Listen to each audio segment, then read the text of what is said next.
Now I want to take a moment and talk about what happened in Washington, D.C. yesterday. So I had the privilege of speaking before the Government Oversight Committee, subcommittee on the subcommittee on education, is led by Representative Jim Jordan from 4th District of Ohio. A bunch of people stopped by. Dave Brat stopped by from Virginia, and Representative DeSantis stopped by from Florida. Eleanor Holmes Norton stopped by from District of Columbia. And there were a couple of moments that I thought was worthwhile. So here was my opening statement. We won't play the whole thing. We'll play a little bit of it. And just an Easter egg, that is God King of the Daily Wire, Jeremy Boring, sitting behind me to my right, wearing the three-piece suit, looking glorious, of course. Here's some of my opening statement.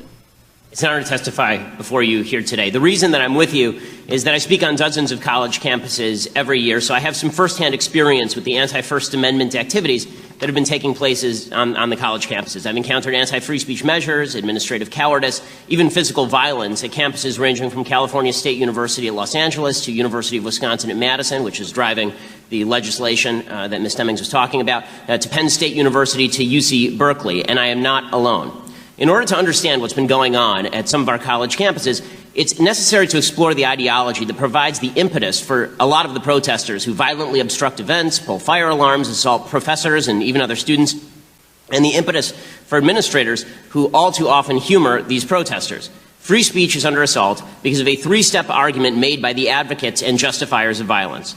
The first step is they say that the validity or invalidity of an argument can be judged solely by the ethnic, sexual, racial, or cultural identity of the person making the argument. The second step is that they claim those who say otherwise are engaging in what they call verbal violence.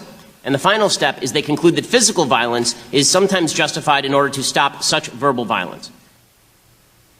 Okay, so I went on from there, but I slapped out at intersectionality. I said that intersectionality was the root of the modern Democratic Party, which set off some of the Congress people. I thought the best exchange was there was a representative named Plaskett, who's actually from the Virgin Islands. So she's not technically a congresswoman. She's a representative who sits with Congress. And she came after me because she was upset that I had said that the arguments about white privilege on campus are a way to shut down debate and provide impetus for a lot of the protesters who simply think that nobody else should be able to speak. Here was our exchange.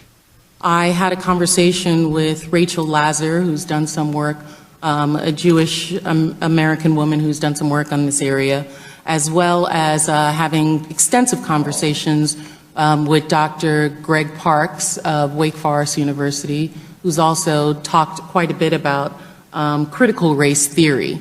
And it's my understanding that white privilege is not telling individuals that they cannot speak, but it is a term for societal privilege that individuals have as a benefit of their white skin.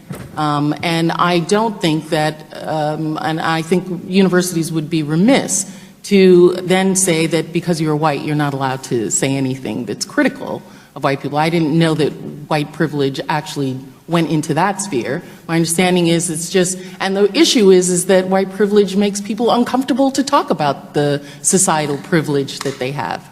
Well, to me, what I say on campuses all the time is if you want to cite instances of racism that we can all find and fight together, that's something that I'm more than willing to stand next to you and fight, because that's obviously stuff that we should fight together. But when you just say that there is a white privilege out there in the ether and that by dint of birth your skin color generates for you an advantage, what you're really saying to people is that your view is less valuable because you have not experienced what I've experienced. And that is an identity argument, that's a character argument, that's not a rational political argument that can actually be taken on in any way. It's more of a cudgel and a club than it is an attempt to open a discussion.